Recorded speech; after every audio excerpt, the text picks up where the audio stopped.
There we go. I'll let you guys, let you see me so I can do some hand gestures. Let me introduce myself in just a moment. First, you should see our upcoming webinars, just a reminder of what's coming up this month. For the moment, the ChiroCode website is under maintenance. It's actually down today, so you can't register for new webinars until you get the email, and hopefully by the end of the day or within the next few days, you'll see the functionality return. But that's what's coming up. August 22nd, I'm doing that one. The one that's next week is Dr. Friedman, has some great material for you. August 15th is Dr. Noel Lloyd, and the one at the end of the month is Brandy Brimhall. So check out our webinars coming up. They're all free all the time. We record them and we put them online for you after the fact, although there won't be anything, this recording won't make it online for well, a day or two, maybe a week, as we work to upgrade our website. So keep coming back and check out our website. You guys are all muted. You can submit questions. I got to warn you though, I'm not going to have a lot of time today during the webinar to answer them because I'm hosting and moderating this webinar today. But I'll do my best to glance at the questions as they come in and address them. But I have some really great material. Also note that if you have audio issues and you can't hear me right now, too bad, but you should listen, switch to the phone or vice versa, and usually that takes care of that. So this will be posted as soon as our website allows it as we do these upgrades, but we will make it free for at least 30 days if you want to rewatch it or share it with somebody. So just stay tuned. Now this webinar is the first time I presented this information like this. I want you to know that when I created the title and the description, if you guys read it, it was a little snarky, and I did that on purpose. I lured you in, all right? I'm going to just confess to you right now, there's no perfect soap note, all right? There's no such thing. But I'm going to share with you my perfect soap note, and you can agree with me or not. So I lured you in by making you think there was a perfect, easy solution for everybody, and now that we're here, I'll share with you my thoughts on it, and hopefully you'll leave with some good information you can apply. So I am Dr. Gwilliam. I'm the Vice President here at ChiroCode. Today I'm wearing my free shirt from my pals at Infinity. You can see that, so shout out to them. I like to get free shirts. I have a background in accounting, and then I became a chiropractor a decade and a half ago, and then I got a bunch of certifications, and now I'm here at ChiroCode teaching chiropractors how to do stuff like this. And so I'm going to do my best to share with you my expertise on this subject, but I also need you to know that, darn it all, some people are going to disagree with me. So my disclaimer is this. This is Dr. Gwilliam's perfect soap note, not anybody else's. So just keep that in mind. And I think some of you understand my frustration because you've gotten a note from, say, Blue Cross that says your records aren't good enough, and you call and say, okay, send me a perfect note so I know what a perfect note looks like. And they go, oh, well, we don't have one. I've asked this all over the country, all kinds of groups and payers and consultants, and nobody has provided me with a perfect note. So I finally made my own, and that's what I'm going to share with you today. We're going to cover payer requirements to document soap notes. Now, I'm going to talk about Medicare, but this is not a Medicare presentation I'm sharing with you right now. This is how do you create a soap note that pretty much works across the board. And I want to meet Medicare guidance, but I also want to be able to make it manageable and meet others. I don't want you to have to do something different for Blue Cross than for Medicare or for personal injury or for cash. I want you to do the same for everybody. So that's what I'm trying to share with you here is what would you put in a soap note that works no matter who the reviewer is. But I am going to take the last 5 minutes of this presentation and share with you how I match up the soap notes that I've created here with Medicare's requirements, which Medicare never mentions soap in their discussion. So we'll talk about that. And thanks, Greg, for the comment. He says he thinks I do have the perfect note. And Barry says thanks for the webinar. You're welcome. So without further ado, I do want to thank ECLIPSE Software. They provided me with some material I'm going to share with you in this presentation. I asked them to help create a perfect note for me so I could show one from one of the software vendors out there. And many of you were invited to this event by ECLIPSE. So I just want to thank ECLIPSE, and I encourage you, if you're looking at software, it's one of the ones you should definitely check out and talk to those guys, get demos and see what they can do for you. Okay? So we're going to look at some of their notes a little farther in. First, I need to distinguish between two types of visits in a chiropractic setting.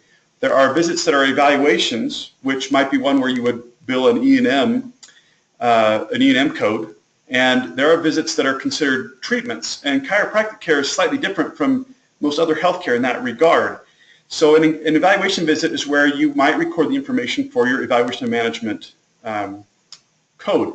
You would record the chief complaint, the HPI information. You'd examine the neuromusculoskeletal system and anything else that might be in your scope. You would create a diagnostic statement or clinical impression, and you'd formulate a plan that hopefully has quantifiable patient-centered goals.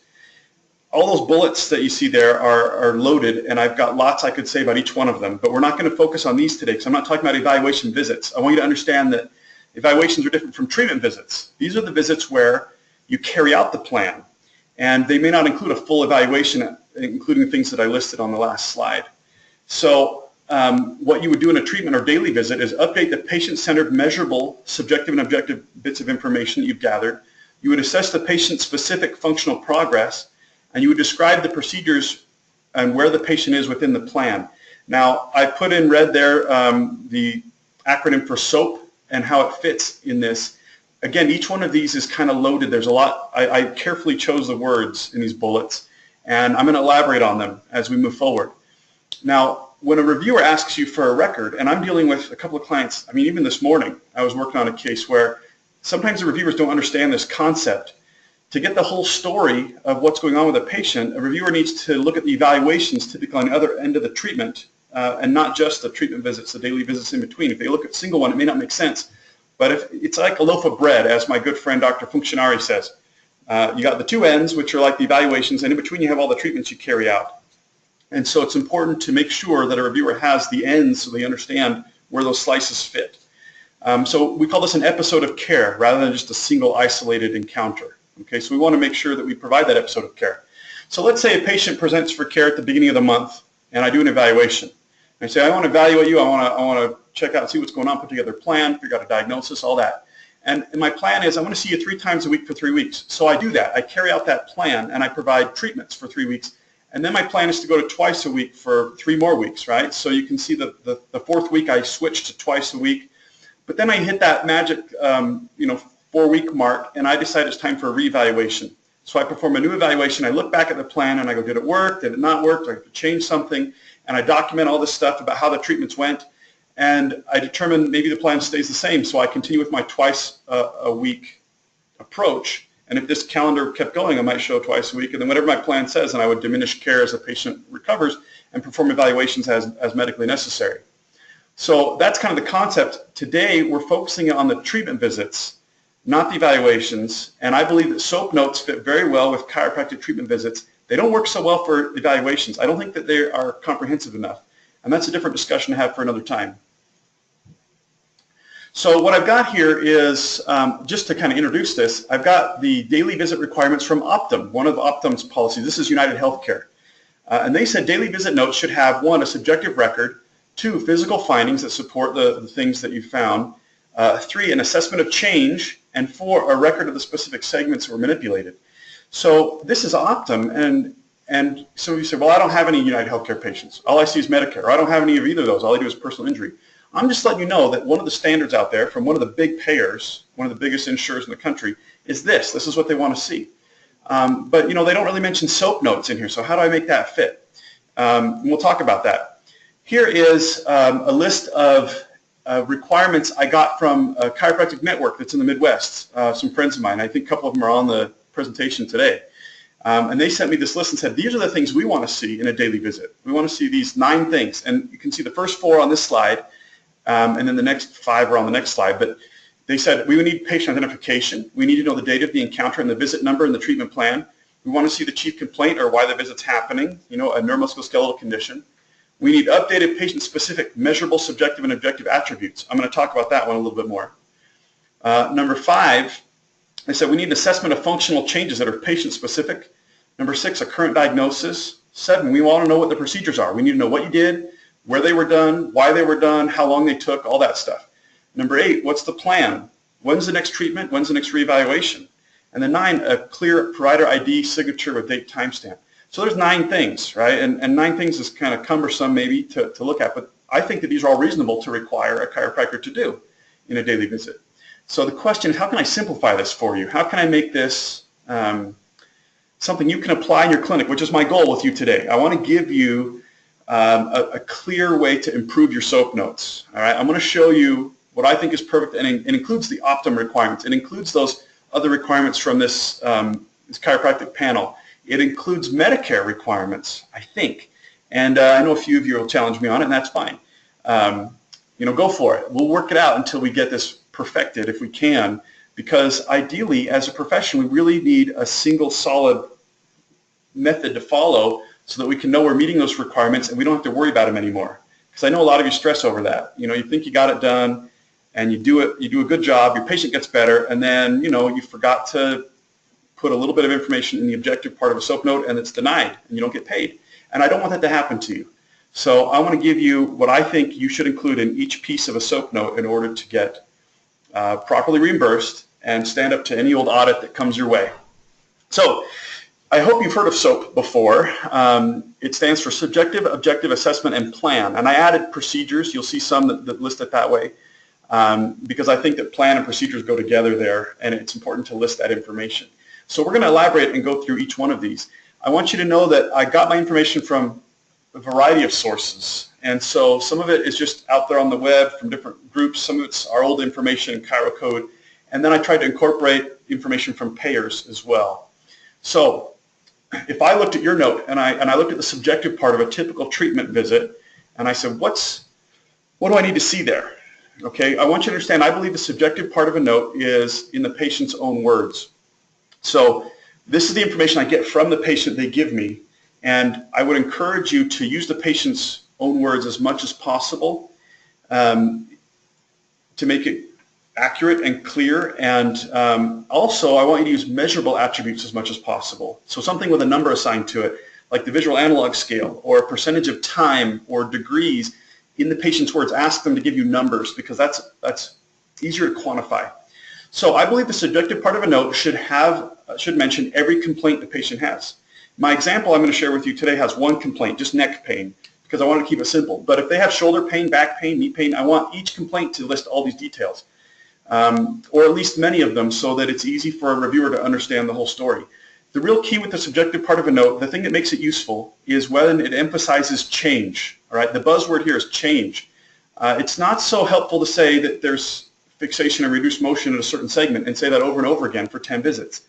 That doesn't really help a whole lot. But the change since the last visit, that's what's important in a SOAP note.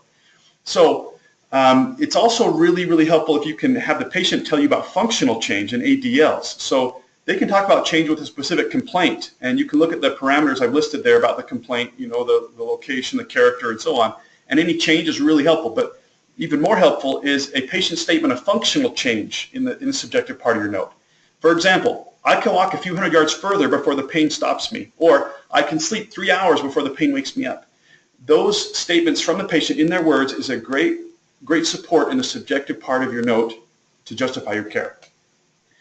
Now, if you copy and paste the subjective information, it looks like cloning. And you could say, well, the patient's, you know, the same. There's nothing changing.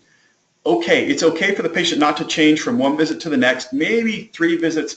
But if you have like 3 visits, maybe 4, where the subjective information is identical or very, very similar, it's hard to justify that your care is doing anything. You got to show some change. And if you have a patient who doesn't change with 3 or 4 visits, then take a moment in your note and explain why, or change your care or do something. But I just want you to know that when I do record reviews for clients or for attorneys, and I see that the subjective information is very similar or completely identical, it causes concern. All right? So avoid copy and pasting.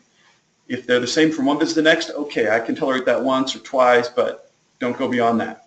So here's an example, and this is a narrative example that I made up of a subjective note, and I'm not going to read it to you. I think you can see the screen, you can read it. I just want you to see that if you were to take this against the list I showed you on the last slide, you would see that I've made sure I've included all the information, all those bullets. And I think that this is sufficient. I think this is a subjective note, a part of a note that will do the job for any reviewer or payer, because it includes the criteria I outlined on the previous slide. All right? Note that at the bottom I talked about, I said no changes are reported. So I've recorded some information, like I got in the middle there that their pain went from, is at 4, and the last visit it was at a 6. So I make it really clear, I'm emphasizing the change. All right, if all I said was it was a 4, and a reviewer could go in and look at the last note and see it used to be a 6, I guess they could do that.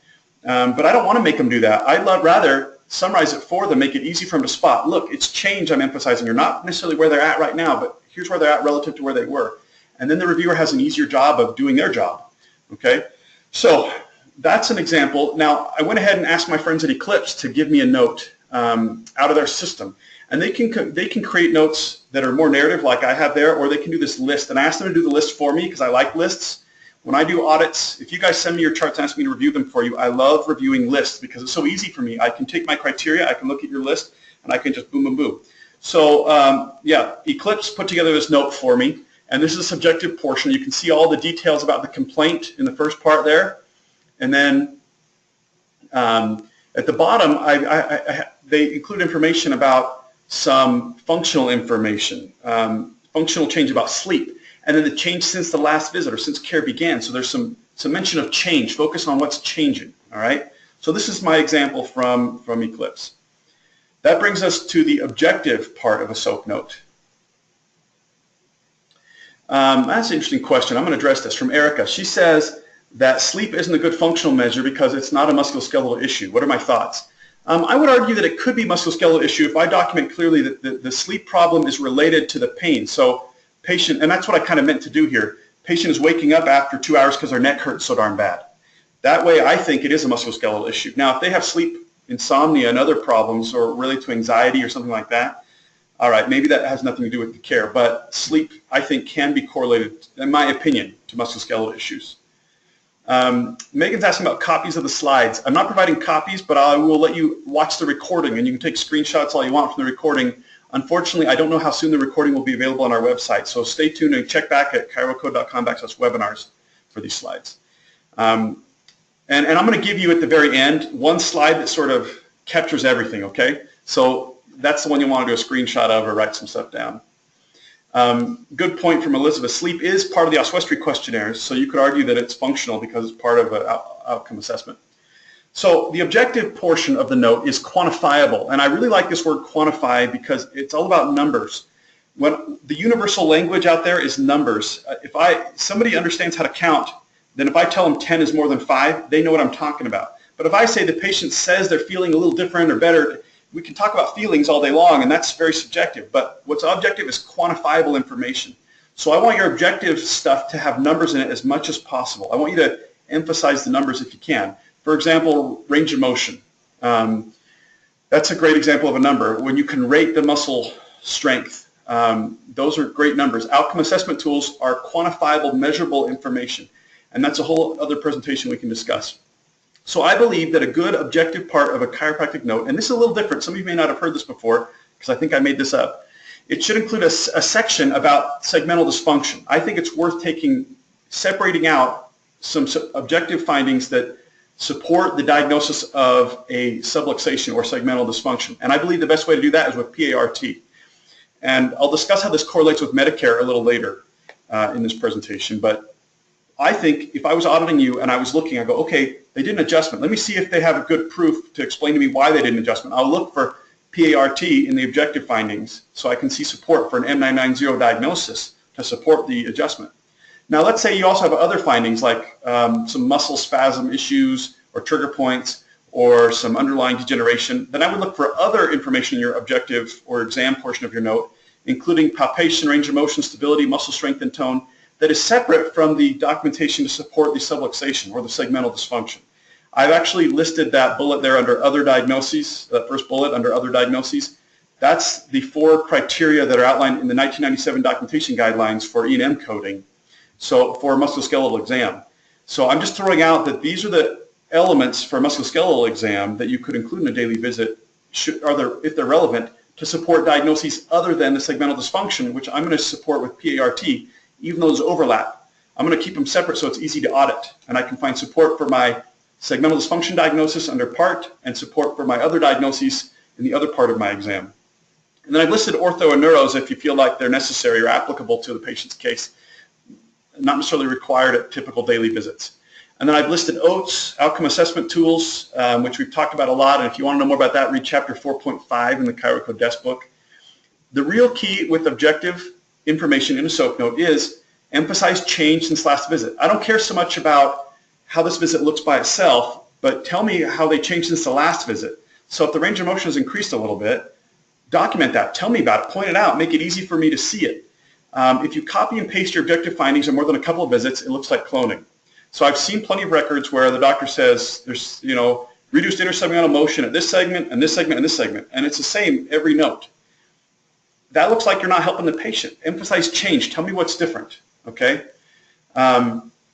Tony says, is it recommended to use instruments for range of motion measurements? It is. Payers prefer instruments. You can, if you don't do instruments and you do it visually, that may be allowed, but you need to state that that's how you did it, okay? Because I've run into issues with some of my clients where they just said range of motion, and they didn't say whether it was visual or they use instruments. And the instruments is more measurable, more accurate. So, and you need to find out if that payer will allow you to do it visually. Some simply say that's not good enough. It's not objectifiable, I should say. So here's my example of an objective note. Again, remember the objective stuff in the SOAP note is quantifiable as much as possible. I guess I didn't do a real great job in this. I just wrote this one, made it up, and I just talk about some problems in the neck, and then I'm looking at it, where's my change? Anyway, there should be some good mention of change. But let me show you an example from that I had the guys at ECLIPSE make for me. And again, this is their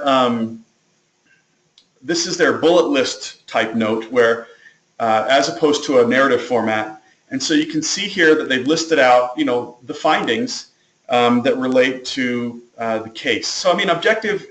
I think that one's not one that chiropractors struggle with as much. We say we found stuff, but the key there that we need to improve, I think, is change. So I need to see objective changes. And you don't have to assess the changes. That's what the next part of the SOAP note is for. The A is for the assessment. Just mention what the changes are. So let's go on to the assessment. Here's what I believe the assessment is. And it's funny, you can look and find different suggestions out there from different resources. The assessment is the subjective plus the objective. So I take the patient information from the subjective part of the note. The objective information is what the doctor found. I mash them together, and I take a look and see what I ended up with. And that's what the assessment is. It's a statement of what I've discovered based upon what the patient told me and the information I gathered when I examined the patient myself.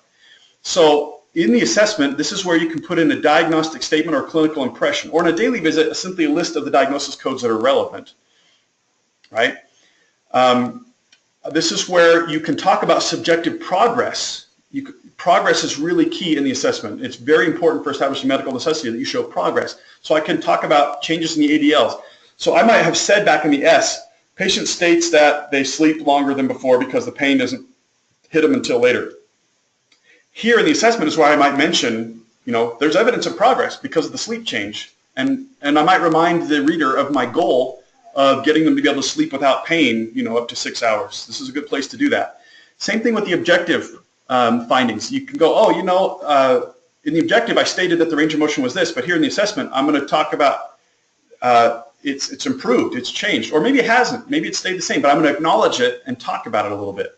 This is also where you can put in some information about patient compliance or lack thereof, barriers to recovery, other complications could be mentioned here. Hey, by the way, we're not making progress because the patient didn't show up, or they fell down the stairs, or whatever it is. And this is where we can briefly mention progress towards short and long-term goals. We don't have to fully reassess them here. We're going to wait for an evaluation visit to do that, but we can mention them or talk about how we're progressing towards them to show that they're important and they are the guiding beacon for all of our care. All right? So that's what goes in the assessment. Very important. I think that many chiropractors are lacking in the assessment. So here's an example of an assessment that's very simple that I made up, and I've listed some diagnoses that apply, so that's my diagnostic statement, if you will, which I think needs to be more elaborate in an evaluation visit, but for a daily visit I think it works because these are the diagnoses that apply to today's treatment. And then I just have a simple couple statements: treatment tolerated without incident, patient appears to be responding as anticipated, and then this is really important, I put as evidenced by, and I listed the evidence that supports why I think this patient is responding and progressing. So that's a common thing I see missing is I see people in the assessment say the patient's progressing, care is moving as I thought, but they don't go any further and explain why. And that makes the note look cloned. By adding how this patient is progressing, I'm making the note specific to this patient. And that makes it stand out. And if every patient says patient is progressing as expected, then it looks cloned. But if I say by evidence by this and I list the details, then I've customized it. So The assessment, this is the example from ECLIPSE. They just listed a diagnosis, and then they put in, the cervical problem has changed since 40% treatment began as evidenced by, and they list the evidence. So that's what we're looking for. Now, the final part of the SOAP note is the P, and P stands for plan, but I've added procedures, which I've seen some others do as well. This is where we outline what is next, okay? So first, we can list what happened today, which is the procedures, and I've listed there 4 types of procedures typically done by chiros: chiropractic manipulative treatment, or CMT, modalities, durable medical equipment, and therapies. And I've listed the details I want for each of those procedures. So this is where that fits. Today we did chiropractic adjustment, we did these segments, we did this technique. Today we did this therapy, we did E-stim. This is the kind of E-stim we did, here's where we did it, here's how long it took, and here's why we did it. This is where we can outline the rationale that links the treatment to the diagnosis. And that's also something that's often missing, is providers just doing treatment because they can and not linking it to a diagnosis. This is where we can list the specific and measurable goals and update them if necessary. We also provide home instruction here. A lot of payers are requiring that you do that now. Show that you're teaching the patient how to avoid re-injuring themselves and what they're supposed to be doing on their own to keep themselves getting better. And then this is where you list the visit number and the anticipated date of the next evaluation. So let me show you what I mean with an example. Here's my sample note. For this patient, we did some E-stim, and I stated how long and why we did it, and I referenced the plan where I set it up. I described the technique I did and where I did it, and then I said in the middle there, patient will continue with care plan as outlined, including the next stretches that were taught. So I'm kind of mentioning the home care. This was visit 2 of 10. She's due to return in a couple of days. Goals are expected to be achieved as initially planned. So I'm mentioning my goals briefly, even though I don't list them all out again, because I mentioned where the initial goals are found on 129. And the next reevaluation is coming up so that I'm clearly stating where I am. So this plan is very thorough, and it really tells the story. Here's an example of the plan from my ECLIPSE note. And you can see here that they have the treatment schedule, they have visit count, and when the next re-exam is, and then they describe the different services that were provided. They even explain the exercises in greater detail, which I kind of skipped in mine, so that a reader can see exactly what was going on. And then at the bottom, they emphasize the goals and what they were working towards. They also have long-term goals mentioned, but I cut it off when I accidentally pasted this in. So here's a good question that's relevant to where I'm at right now, and that is from Richard. He says, can't we just include the rationale for the modalities on the exam or re-exam date and not on every visit? Yes, you can, Richard. I believe you can, and I should make that more clear. I think it's good enough to say in the initial, when you put together the plan at the initial visit or the re-exam, you say, we're going to do E-stim because we want to do this, this, and this. And then in the daily visits, you say, we do E-stim as per the plan, and nothing has changed from that plan. So I think it's enough if you reference the plan, you don't have to rewrite stuff. I'm also bothered by notes that are like 8 or 10 pages long for a single day. That's just way too much. I don't need you to repeat stuff. Just tell me when you said it originally, and then give me the whole loaf of bread with that end piece that tells me. So that's a good point, Richard. And I'll do a better job of cleaning up my example to emphasize that better.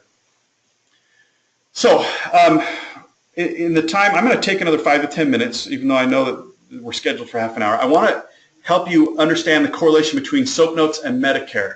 All right, and I've done a little bit of work here. I was actually working on this the last few days, and you're going to have to bear with me because some of this is new information. Recently, a couple of Medicare contractors have released a draft LCDs with some slight changes to what they've done in the past. So I've decided to incorporate that here in anticipation of those changes becoming permanent. But I'll try to point out to you the things I've added here that are not part of the official Medicare policy yet, but they're coming. Here's a good question, though, before I get into that. I like this one. From Perry, I'm asked, how long does it take to create this note on a patient visit? Well, Perry, that is where your software comes in. You work with them, you say, look, I need these requirements in here. Help me get it set up so it does this and meets their criteria. See, it's easy for me to tell you what I need in the notes, what I want to see as an auditor. I don't want you to waste time. I don't want you to spend time doing paperwork and not taking care of patients. I know that we got to take care of the people and get the paperwork done as fast as we can. So I think your software should be able to address that for you. And I mean, that's why I was talking to the guys at ECLIPSE. I said, look, this is what I want to see. And so they knocked one out for me. So talk to them. And this is fair. Here comes another one from Barry. He says, I'm whining, but the SOAP note is so much like an exam. What's the point of an exam? It seems like I have to do the same thing, say the same thing. Why do an initial treatment plan when you have to do it all again? I'm not creating a new plan. I'm updating the plan. Let me let me see if I answer that as I'll talk about, a lot of you are asking about time. I'm looking at the questions over here, and a lot of you are saying, this takes too long, it's too much stuff. I'm going to give you a little template here in a minute, and I think you'll see that we can do it pretty quickly, and then you take this template and figure out how to satisfy it with your software. But first, let me give you a little bit here on Medicare. Medicare says that a subsequent visit or a treatment visit needs to have three things: history, physical exam, and the treatment given. This new information that just came out, these draft LCDs for a couple of payers, one's Noridian and one's Palmetto, added this fourth one. So I put it on here, this fourth one, because it fits within my little schema here. They want you to outline the fit within the plan as well. So they've said there are four things, and that fourth one isn't official yet, but it may become official. So you know what, just do it. Just do it. It's not a bad idea. All right? So I put there in red how I think this fits into a SOAP note. Medicare doesn't say do a SOAP note. They say do these things instead. But I think you can do a SOAP note and make it still easy for a Medicare auditor to see what they want to see. You know, everybody's suffering from these strategic health solution audits. They're going crazy. There's lots of chiropractors getting audited by strategic health solutions. If you guys need help, call us. We might be able to help you with that. But we want the auditors to be able to find what they're looking for, and I don't want to have to create a different sort of note for them. I want to do standard SOAP notes for all my patients. So I'm going to do it and make it easy to also clearly outline where the Medicare requirements are. So the first part of the SOAP note is subjective. So up at the top of the screen I put the S in red, and Medicare says they want to see history in their daily visits. And in the history they told us there are three things. So here's the three things from Medicare: review of chief complaint, changes since last visit, and system review if relevant. So I'm going to make sure that my SOAP note has these things in it under the S so that someone auditing for Medicare can find the history easily, even though it's labeled as subjective. Okay? So that's the history from Medicare, and I think it fits very nicely in the S. I'm going to give you guys a template here in a few minutes and show you how I plug these all in. The next part is the physical exam. Medicare says they need to see a physical exam. First a history, then a physical exam. I think the physical exam matches with the O in a SOAP note. And Medicare specifically outlines three things they want to see in the physical exam. And they say first they want to see the first bullet you see here: exam of an area of the spine involved in the diagnosis. So in this point in your SOAP note, to satisfy Medicare, I would make sure I document subsequent changes by updating all the neuromusculoskeletal exam findings for all the diagnoses I'm reporting. Now this is a new thing. That full repeat of part is not expected. This is new in those new proposed LCDs. And frankly, I don't quite understand the rationale there. I think it's great to do part on every visit, on every patient, all the time. Anytime you need to adjust them, I would love to see part in your records. And I'm not going to elaborate on what part is. I'm hoping you guys know. It's a way to prove there's a subluxation. So I'm a fan of part. I think it's the best way to support an M990 diagnosis, which is the best diagnosis to support a 98940. That's what I believe links the chain of those services. But this new draft LCD says they don't expect the full repeat of part at every visit, and I don't quite understand why that is. I've actually asked, and I don't know yet. So just what you should know. Maureen says, what code did you just refer to? So I think that every time you do a 98940 or 98941, that you should have M990 as the diagnosis to support that service.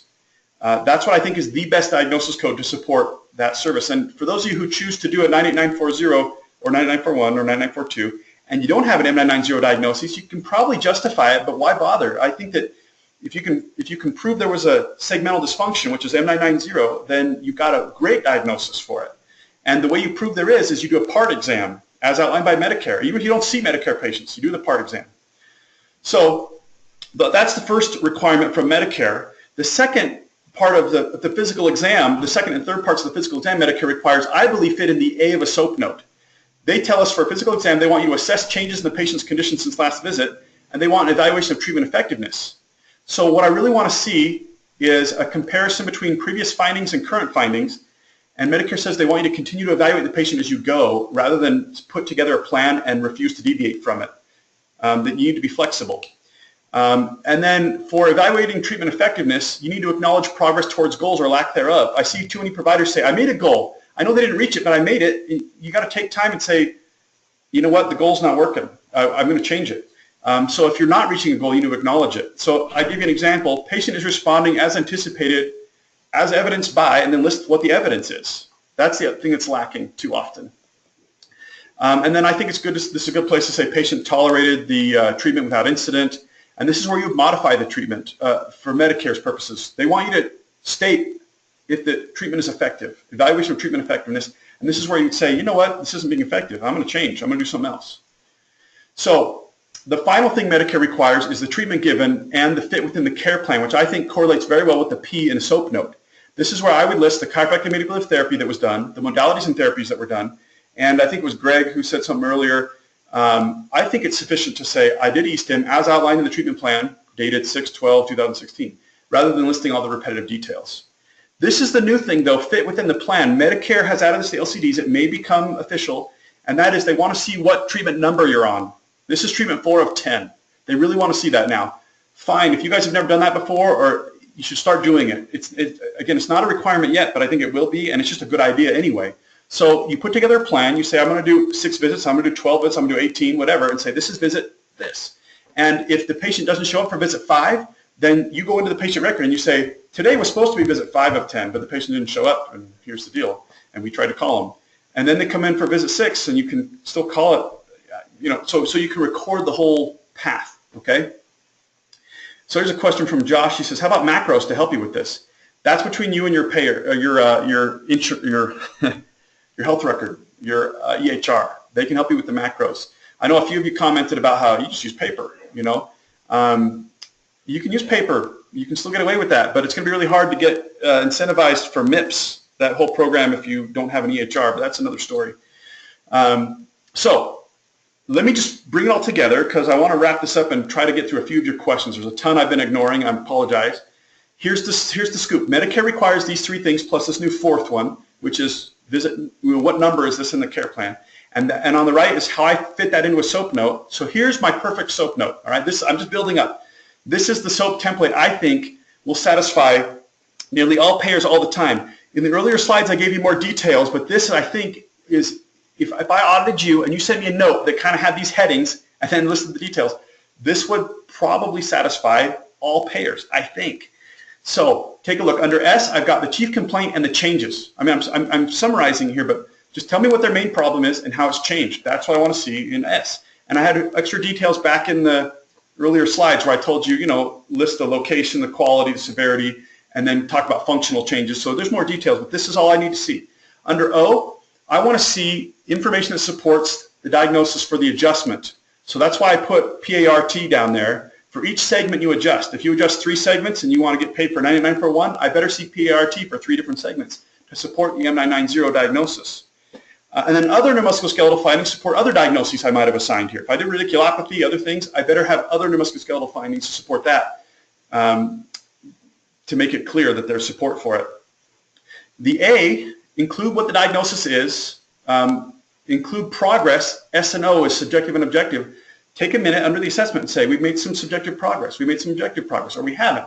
And then complications. This is where you'd say, we didn't make progress because the problem is worse than I thought, or because I didn't expect to make progress this early, or whatever it is. The P, or plan, is where we list what treatment was given, adjustments, E-stim, whatever. Updated goals, if they're updated at all, or just a statement about how we're progressing towards the goals. Home instructions, what visit number are we on, and when's the next evaluation? So there's a nice clear plan and a map for everyone to follow. All right? So this is my template for the perfect SOAP note. Whether or not this is going to stand up to scrutiny, we'll wait and see, because this is fairly new and I've never presented it before quite like this. So I'm sure that some of you have got some nice long questions in here. So a couple of things here to wrap this up. My purpose of this little presentation for you today was to help you understand payer requirements to document treatment visits or subsequent visits, if you want to use the Medicare lingo. I want you to understand how SOAP and Medicare can line up. So I hope that you saw that and that you kind of look at this template that I've given you and you look at your own notes and ask yourself, can I find all these elements in my notes? And if I can't, can I add them in? If I need to talk to my software vendor to tweak it, is there something I can do? So talk to your software vendor. I know that ECLIPSE will talk to you about it. I've talked to them about it and showed them this, and that's how they helped me with this example. So this is all from chapter 4.4 of the ChiroCode desk book, although admittedly some of this is new, and I'm going to be adding this to next year's book. Next year's book we expect to release at the beginning of October. In the next 3-4 weeks, you guys are going to get, those of you who are old customers are going to get a mailer that talks about our deal and our new stuff coming out. We got some great stuff. Our website is currently down. Like right now, it's down. So You can't order anything there. That's okay, but I do want to mention to you, if some of you want to get some help from us and you want us to take a look at your records, I got a poll question here. If you answer yes to the first question there, my guys will call you. If you answer any of the others, don't worry about it. Nobody's going to call you, okay? And that's only if you put in your number when you registered. So if that interests you, go ahead. I included the phone number there. And then the third question I just did as a joke. I refuse to answer the question, then you answer by clicking. When I teach my live events, I always ask the audience to raise their hand and answer questions. And I say, who's never going to raise your hand no matter what the question is? So take a minute to respond to that. If you answer yes, I'll have my staff contact you. If you want to call us, call. Our website is currently down. We're doing maintenance on it, and it's going to be adding new features over the next few weeks, actually. So you can't order anything online. Maybe this afternoon you'll be able to. I prefer you just call and get an order, and we'll get you set up. So I'm going to close that poll in a minute. I think that's actually everything I've got. Let me take a minute, and for those who want to stick around, I know I'm over time, but I'm going to go through the questions, see if there's anything else I can help you with, and we will take a look because there's so many great questions here. I hope this gave you guys what you were looking for. I want you to understand that I think SOAP notes can be standardized and they can do the job and they don't have to take a ton of time. I think you can get all the information in there, and if you're not willing to put in information that's unique to each patient, then then don't expect third parties to pay you. That's the bottom line. So a couple of other questions here. Let's see. Range of motion, does it require dual instruments? It varies on the payers, but I've seen reviewers say yes. I've seen a chart reviewed and see the independent medical examiner say that they need to use dual instruments in order for it to be valid. And I don't necessarily agree, but that's what I've seen. Are there some techniques that are not accepted by carriers? From Tony. Yes, there are, Tony. In fact, if you look at Aetna, they have a whole list of techniques that they think are experimental, and there's not enough support for them. So make sure you're aware of those payers' policies. Here's a comment from Michael. He says, would be interesting to see an entire series of daily soaps from one E&M visit to the next. It sure would. That's what I keep asking people for. No one ever gave me, so I made it my own. And all I've really done is this one soap note, and I've done exam notes, created examples, and I've reviewed lots of other people's records. Maybe I'll try to work it into the book where I'll give you an example of an initial, some subsequent visits, and a reevaluation. If I can work that in before we print in October, I'll try. Robert says it's ridiculous that we would have to state the number of visits we were at. The insurance company has a record of the submitted visits. That's true, Robert. I agree. I think it's a little funny to say that because the patient's not going to show up. We're going to reschedule, and it gets weird. But you know what? The idea is we're giving them a map, and we're saying start, finish, in between, and they want that. So give it to them. And it's not that hard to do. It doesn't take much. All right? I got several comments about how we can save time, and I'm sorry. I'm doing my best for you. The presentation next week from Dr. Friedman is about how to create a subsequent visit without losing your mind because it takes too much work. And frankly, he's probably going to talk about how his software helps solve that, but take a look. He'll teach you some concepts to try to keep it simple. All right? Good question from Greg. Does Medicare have similar demands from medical doctors' notes? Yeah, you know what? I've done audits for behavioral health and integrated clinics with, injections and nerve blocks and stuff. So I've done some audit work for, I've done a bit of audit work for non-chiropractic visits because I'm a certified medical auditor. And yeah, they do have some pretty strict demands. But chiropractors notoriously have the worst records and the worst documentation. So we've been working to improve that, and these new LCDs, as they change and become standardized for the whole country, it may help that and make it easier for us to figure out what it is we need to do. Let's see here. And Joseph, you wrote a story to me about your concerns. I'll have to look at it and get back to you later, all right? It's just too much for me to get in here. And there's Jeff. Hi, Jeff. He has a good comment. He says he thinks it's important to include objective findings that are less subjective, i.e. inter-examiner reliability, not just palpation. Okay, good comment. I think that's fair. And another person asking, how long would a typical note take to do time-wise? Look, I think if you have a great software system, by the way, I believe notes should be created at the service. I don't think you should wait till the end of the day or even till lunchtime. I think that you should finish them as the patient leaves the room. Otherwise, the information is less accurate and memory is questionable. So how long should it take? I think you can do all the things I required here with the right software, with some practice, in a minute and a half, maybe. I really think it can be done. Again, I'm going to put the onus of that challenge on your software vendor. Push them and get them to give you what you need, because they're the ones that are going to help you with that. So I apologize, lots of questions I didn't get to. You guys, thank you so much for being here with me today. Please sign up for our webinars coming up. Call if we can help you with a chart audit and get that ordered. I got on the slide here, you can see the phone number. There was lots of you on the call today. Again, thanks to ECLIPSE for helping me out and providing me with a sample note. It's been great to try to share this with you guys. And so we'll see you next time. All right, thanks again.